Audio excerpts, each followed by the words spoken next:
ಕಾನೂನು ಸುವ್ಯವಸ್ಥೆ ನೆಪದಲ್ಲಿ ಹೋರಾಟಗಾರರನ್ನ ಹತ್ತಿಕ್ಕುವ ಮೂಲಕ ಜಿಲ್ಲಾ ಪೊಲೀಸ್ ಅಧಿಕಾರಿಗಳು ಜಿಲ್ಲಾ ಉಸ್ತುವಾರಿ ಸಚಿವ ಈಶ್ವರ್ ಖಂಡ್ರೆ ಅವರ ಕೈಗೊಂಬೆಗಳಂತೆ ವರ್ತಿಸುತ್ತಿದ್ದಾರೆ ಎಂದು ದಲಿತ ರಕ್ಷಣಾ ಹೋರಾಟ ಸಮಿತಿ ಸಂಸ್ಥಾಪಕ ರಾಜ್ಯಾಧ್ಯಕ್ಷ ಪ್ರಕಾಶ್ ಹಳ್ಳಿಕೇಡ್ ಮಾತನಾಡಿ ಆರೋಪ ಮಾಡಿದ್ದಾರೆ. ನಗರದ ಜಿಲ್ಲಾ ಪತ್ರಿಕಾ ಭವನದಲ್ಲಿ ಕರೆದ ಸುದ್ದಿಗೋಷ್ಠಿ ಉದ್ದೇಶಿಸಿ ಮಾತನಾಡಿದ ಅವರು, ಈ ತಿಂಗಳ 16ರಂದು ಜಿಲ್ಲೆಗೆ ಮುಖ್ಯಮಂತ್ರಿಗಳ ಆಗಮನದ ಹಿನ್ನೆಲೆಯಲ್ಲಿ ಅಂದು ನಸುಕಿನ ಜಾವ 5 ಗಂಟೆಗೆ ನೂತನ ನಗರ ಪೊಲೀಸ್ ಠಾಣೆಯ ವೃತ್ತ ನಿರೀಕ್ಷಕರು ಹಾಗೂ ನೌಬಾದ್ ಗ್ರಾಮೀಣ ಠಾಣೆಯ ತಂಡದೊಂದಿಗೆ ಸುಮಾರು 15ಕ್ಕೂ ಹೆಚ್ಚು ಪೊಲೀಸ್ ಸಿಬ್ಬಂದಿಗಳನ್ನ ಹೋರಾಟಗಾರರಾದ ಸ್ವಾಮಿದಾಸ ಕ್ಯಾಂಪನವರ ಮನೆಗೆ ತೆರಳಿ ಅವರನ್ನ ವಾಹನದಲ್ಲಿ ಕುಳ್ಳಿರಿಸಿ ನೇರವಾಗಿ ಕಮಲ್ ನಗರ ಪೊಲೀಸ್ ಠಾಣೆಗೆ ಕರೆದೊಯ್ದಿದ್ದಾರೆ. ಅದೇ ಸಮಯದಲ್ಲಿ ದಲಿತ ಪರ ಧ್ವನಿ ಎತ್ತುವ ದಲಿತ ಪರ ಹೋರಾಟಗಾರರಾಗಿರುವ ಶಶಿಕಾಂತ್ ಪೊಲೀಸ್ ಪಡಲ್ ಚೌಳಿ ಅವರನ್ನೂ ಕೂಡ ಮನೆಯಿಂದ ಬೆಳಿಗ್ಗೆ 6 ಗಂಟೆಗೆ ಠಾಣಾ ಕುಸ್ನೂರು ಪೊಲೀಸ್ ಠಾಣೆಗೆ ಕರೆದುಕೊಂಡು ಹೋಗಿ 17 ಗಂಟೆಗಳ ಕಾಲ ಕೂಡಿಸಿಕೊಂಡು ರಾತ್ರಿ 11:40ಕ್ಕೆ ಬಿಡುಗಡೆ ಮಾಡಿ ಕಳುಹಿಸಿರುವುದು ಎಷ್ಟರ ಮಟ್ಟಿಗೆ ಸರಿ ಎಂದು ಪ್ರಶ್ನೆ ಮಾಡಿದರು. ಸಮಾಜದಲ್ಲಿ ಆಗುವಂತಹ ಅನ್ಯಾಯ ಸರಿಪಡಿಸುವಂತೆ ಆಡಳಿತದ ವಿರುದ್ಧ ಸರ್ಕಾರದ ವಿರುದ್ಧ ಹೋರಾಟ ಮಾಡುವುದು ತಪ್ಪೇ ಎಂದು ಪ್ರಶ್ನಿಸಿ ಇದು ಶೋಚನೀಯ ಸಂಗತಿಯಾಗಿದೆ ಎಂದರು. ಜಿಲ್ಲೆಯ ಜ್ವಲಂತ ಸಮಸ್ಯೆಗಳ ಪರಿಹಾರಕ್ಕಾಗಿ ಹೋರಾಟ ಮಾಡುವವರನ್ನ ಹತ್ತಿಕ್ಕುವ ಪ್ರಯತ್ನದೊಂದಿಗೆ ಮತ್ತು ಅವರುಗಳ ಕುಟುಂಬದಲ್ಲಿ ಭಯದ ವಾತಾವರಣ ಸೃಷ್ಟಿಸುತ್ತಿರುವುದು ಇದನ್ನೆಲ್ಲ ಮಾಡಿ ಜಿಲ್ಲಾ ಉಸ್ತುವಾರಿ ಸಚಿವ ಈಶ್ವರ್ ಖಂಡ್ರೆ ಅವರಿಂದ ಪೊಲೀಸ್ ಇಲಾಖೆಯು ಭೇಷಣಿಸಿಕೊಳ್ತಾ ಇದೆ.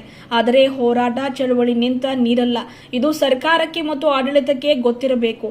ಆ ಮೊಂಡುತನ ಹಾಗೂ ಹುಕುಮಶಾಹಿ ಆಡಳಿತದಿಂದ ಹೊರಗೆ ಬಂದು ಪ್ರಜಾಪ್ರಭುತ್ವದ ವ್ಯವಸ್ಥೆಯಲ್ಲಿ ಇದ್ದಿದ್ದೇವೆಂದು ತಿಳಿದುಕೊಳ್ಳಬೇಕು ಎಂದರು. ಇಲ್ಲವಾದಲ್ಲಿ ರಾಜ್ಯದಾದ್ಯಂತ ಜಿಲ್ಲಾ ಉಸ್ತುವಾರಿ ಸಚಿವ ಈಶ್ವರ್ ಖಂಡ್ರೆ ಹಾಗೂ ಪೌರಾಡಳಿತ ಸಚಿವ ರಹೀಂ ಖಾನ್ ಮತ್ತು ಜಿಲ್ಲಾ ಪೊಲೀಸ್ ಇಲಾಖೆಯ ವಿರುದ್ಧ ಹೋರಾಟ ಮಾಡಬೇಕಾಗುತ್ತದೆ ಎಂದು ಎಚ್ಚರಿಸುವುದಾಗಿ ಪ್ರಕಾಶ್ ಅವರು ಮಾತನಾಡಿ ತಿಳಿಸಿದರು. ಸುದ್ದಿಗೋಷ್ಠಿಯಲ್ಲಿ ನೀಲಕಂಠ ಬೆಂಡೆ, ಸ್ವಾಮಿದಾಸ್ ರಾಜಗಿರಿ, ಶ್ರೀನಾಥ ದರ್ಗಾ, ಸಂತೋಷ ಹಳಿಕೇಡ್ ಸೇರಿದಂತೆ ಇನ್ನಿತರರು ಇದ್ದರು. ಬೀದರ್ ಉಸ್ತುವಾರಿ ಸಚಿವರಾದಂಥ ಈಶ್ವರ್ ಬಿ ಖಂಡ್ರೆ ಅವರು ವಿನಾಕಾರಣ ಹೋರಾಟಗಾರರ ಮೇಲೆ ಸುಳ್ಳ ಪ್ರಕರಣವನ್ನು ದಾಖಲು ಮಾಡುವುದು, ಬೆದರಿಸುವುದು, ಪೊಲೀಸ್ ಅಧಿಕಾರಿಯನ್ನು ದುರುಪಯೋಗ ಪಡಿಸ್ಕೊತಾ ಇದ್ದಾರೆ.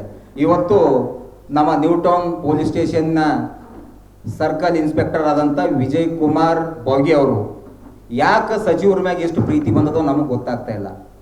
ಅವರು ಒಂದು ಅಧಿಕಾರಿಗಳಾಗಿ ದರೋಡೆ ಎಲ್ಲಿ ನಡೀತೋ, ಕಳ್ಳತನ, ಸುಲಿಗೆ ಹಾಗೂ ಎಲ್ಲೆಲ್ಲಿ ಪ್ರಕರಣ ದಾಖಲಾಗ್ತೋ ಅದಕ್ಕೆ ನ್ಯಾಯ ಕೊಡಿಸಿ ಅದಕ್ಕೆ ಹ್ಯಾಂಗೆ ಅದಕ್ಕೆ ಹ್ಯಾಂಡಲ್ ಮಾಡಬೇಕಪ್ಪ, ಅದಕ್ಕೆ ಕೇಸು ಅಂತೇಳಿ ಅದ್ರ ಮೇಲೆ ಇಂಟ್ರೆಸ್ಟ್ ಮಾಡಬೇಕು. ಸಚಿವರು ಮಗೆ ಮೆಚ್ಚಿಸುವಂಥ ಕೆಲಸ ಅವ್ರು ಮಾಡ್ತಾ ಇದ್ದಾರೆ. ಹೀಗಾಗಿ ಅವ್ರಿಂದ ಅದರಲ್ಲಿ ಏನು ಲಾಭ ಸಿಗ್ತದೋ ಏನೆಲ್ಲ ಗೊತ್ತಿಲ್ಲ. ಇವತ್ತು ಸಚಿವರು ಇರ್ತಾರ, ನಾಳೆ ಹೋಗ್ತಾರ. ಸನ್ಮಾನ್ಯ ಸಿ ಎಂ ಬರ್ತಾ ಇದ್ರು ಸಿದ್ದರಾಮಯ್ಯ ಸಾಹೇಬರು 16ನೇ ತಾರೀಕು 15ನೇ ತಾರೀಕು ಅಂಬೋದು ಒಂದು ಲೈವ್ ಮಾಡಿರ್ತಾರೆ. ಅವತ್ತು ನಡೆದಂಥ ಘಟನೆ ನಾವು ಸವಿಸ್ತಾರವಾಗಿ ಮನವಿ ಕೂಡ ಸಿ ಎಂ ಅವ್ರಿಗೆ ಅಂತೇಳಿ ನಾವೆಲ್ಲರೂ ಹೋರಾಟಗಾರರು ಕೂತ್ಕೊಂಡು ಯೋಚನೆ ಮಾಡಿದಾಗ ಅದೊಂದು ಕ್ಲಿಪ್ ಒಂದು ಇಟ್ಕೊಂಡು ಇಂಟೆಲಿಜೆನ್ಸ್ ಇದರಾಗಲಿ ಸಿ ಎಂ ಅವರು ಸಚಿವರಾಗಲಿ ನೋಡಿಕೊಂಡು ಪೊಲೀಸ್ ಅಧಿಕಾರಿಗಳಿಗೆ ಸೂಚನೆ ಕೊಟ್ಟು ಅವರಿಗೆ ಬಂಧಿಸಿರಂತ ಹೇಳಿರ್ತಾರೆ. ಮೇಲ್ನೋಟಕ್ಕೆ ನಮ್ಗೆ ಕಾಣ್ತದೆ. ಯಾಕಪ್ಪ ಅಂತಂದ್ರೆ ಆವತ್ತು ಸ್ವಾಮಿದಾಸ್ ಕೆಂಪಿನವ್ರ ಮನೆಗೆ ಬೆಳಗಿನ ಜಾವ 5 ಗಂಟೆಗೆ ಹೋಗಿರ್ತಾರೆ ಪೊಲೀಸರು. ಸುಮಾರು 14 ಪೊಲೀಸರು, ಗ್ರಾಮೀಣ ನಮ್ಮ ನೌಬಾದ್ ಠಾಣೆಯ PSA ಅವರು, ಆಮೇಲೆ ವಿಜಯ್ ಕುಮಾರ್ ಹೋಗಿ ಸಾಹೇಬರು ಎಲ್ಲರೂ ಹೋಗಿ ತಟ್ಟಿ ದಡ ದಡ ದಡ ದಡ ಹೊಡಿತಾರೆ. ಸ್ವಾಮಿದಾಸ್ ಸ್ವಾಮಿದಾಸ್ ಸ್ವಾಮಿದಾಸ್ ಅಂತ ರಾತ್ರಿ 5 ಗಂಟೆಗೆ. ಅಲ್ಲಿ ಸ್ಥಳೀಯ ಶಾಸಕರು, ಒಂದು ರಹೀಂ ಖಾನ್ ಅವರು ಸಚಿವರು, ಇವರು ಸಹ ಕೈವಾಡಿ ಇರ್ತದ. ಇವರಿಬ್ಬರು ಸಚಿವರು ಈಶ್ವರ್ ಖಂಡ್ರೆ ಅವರು ಇವರು ಕೂಡ್ಕೊಂಡು ಟಾರ್ಗೆಟ್ ಮಾಡಿ ಬಹಳ ವರ್ಷಗಳಿಂದ ಅವರಿಗೆ ಕಷ್ಟ ಕೊಡ್ತಾ ಇದ್ದಾರೆ. ಇದನ್ನು ಅವ್ರು ನಿಲ್ಲಿಸ್ಬೇಕು. ಇದು ಹುಕುಂಶಾಹಿ ಹೇಳಿದ್ ನಿಲ್ಲಿಸ್ಬೇಕು ಅವರು. ಹೀಗಾಗಿ ಇದೊಂದು ನಾವು ಖಂಡನೀಯ. ಅಲ್ಲಿಂದ ಸೀದಾ ಅವರಿಗೆ ಅರೆಸ್ಟ್ ಮಾಡಿಕೊಂಡು ಸ್ವಾಮಿದಾಸ್ ಕೆಂಪೇನವರು ಅವರಿಗೆ ಒಂದು ಆಘಾತ ಸ್ಥಳಕ್ಕೆ ಕರ್ಕೊಂಡು ಇದಕ್ಕೆ ಹೋಗಿ ಕಮಲ್ ನಗರಕ್ಕೆ ಹೋಗಿರ್ತಾರೆ. ಅವ್ರಿಗೆ ಕಮಲ್ ನಗರಕ್ಕೆ ಹೋಗಿ ಸುಮಾರು ಅವ್ರಿಗೆ ರಾತ್ರಿ 11-12 ತನಕ ಅವ್ರಿಗೆ ಕೂಡ್ಸಂತ ಕೆಲಸ ಏನು ಮಾಡಿರ? ಅರೆ ಕೂಡ್ಯಾಕ್ರಪ್ಪ, ಕಳ್ಳೂರಿಗೆ ಕೂಡ್ಯಾಕ್ರಿ ಅಂತದ್ ಬಿಟ್ಟು ನಮ್ಮದು ಸ್ವಾಮಿದಾಸ್ ಕೆಂಪ ಒಂದು ಒಳ್ಳೆ ಹೋರಾಟಗಾರರ. ಅದೇ ರೀತಿಯಾಗಿ ನಮ್ಮ ಚವಳಿ ಪಟೇಲ್ ಅವರು, ಶಶಿಕಾಂತ್ ಚವಳಿ ಪಟೇಲ್ ಅವರು ಇವತ್ತು ಬೀದರ್ನಾಗ ಎಲ್ಲ ದಲಿತರು ಪರ ಅವರು ನಿಂತ್ಕೊಂಡು, ದಲಿತರು ಬೆನ್ನೆಲುಬಾಗಿ ನಿಂತ್ಕೊಂಡು ದಲಿತರ ಬೆರೆತು ಅವರು ನಮಗೆಲ್ಲ ಸಹಕಾರ ಕೊಡ್ತಾ ಇದ್ದಾರೆ. ಇವರು ನಮ್ಮ ಚವಳಿ ಪಟೇಲ್ ಅವರು ಅವ್ರಿಗೆ ದಲಿತರ ಗೌಡೆ ಅಂತಾರೆ. ಅವ್ರಿಗೆ ಒಂದು ಬಿರುದು ಕೊಟ್ಟರೆ ಅವ್ರಿಗೆ ಕೆಲವೊಬ್ರು ನಮ್ಮ ದಲಿತ ನಾಯಕರು ಅವ್ರಿಗೆ ಇವರು ದಲಿತ ಗೌಡ್ರಿ ಅಂತೇಳಿ. ಇದು ಒಂದು ಹೆಮ್ಮೆ ವಿಷಯ ಅದ. ಅವ್ರು ಅನೇಕ ಕೆಲಸಗಳು ಮಾಡ್ತಾ ಇದಾರೆ, ಒಳ್ಳೆ ಕೆಲಸ. ಅಂಥವ್ರಿಗೆ ಭೀ ಅವ್ರಿಗೆ 6 ಗಂಟೆಗೆ ಹಿಡ್ಕೊಂಡು ಹೋಯ್ತು ಅವರಿಗೆ ಕಮಲ್ ನಗರ್ ಠಾಣದಾಗ ಹೋಯ್ದು ಇದು ಮಾಡ್ತಾರಂತಂದ್ರೆ ಇದು ಎಷ್ಟು ಮಟ್ಟಿಗೆ ಸರಿ ಇದೆ? ಅವರು ಕಳೆದ ದಿನಮಾನದಲ್ಲಿ MLA ಕ್ಯಾಂಡಿಡೇಟ್ ಆಗಿದ್ರು ಬೀದರಲ್ಲಿ. ಏನೋ ಅವರು ಸ್ವಲ್ಪ ಇದರಿಂದ ಗೆಲ್ಲಕ್ ಆಗ್ಲಿಲ್ಲ, ಸೋಲು ಗೆಲು ಇರ್ತದೆ. ಅದನ್ನು ಅವ್ರಿಗೆ ಟಾರ್ಗೆಟ್ ಮಾಡ್ಕೊಂಡು ಅವ್ರನ್ನು ಮುಗಿಸುವಂತ ಕೆಲಸ ಮಾಡ್ತಾ ಇದಾರೆ. ಇದು ಒಂದು ಖಂಡನೀಯಾಗಿರ್ತದೆ.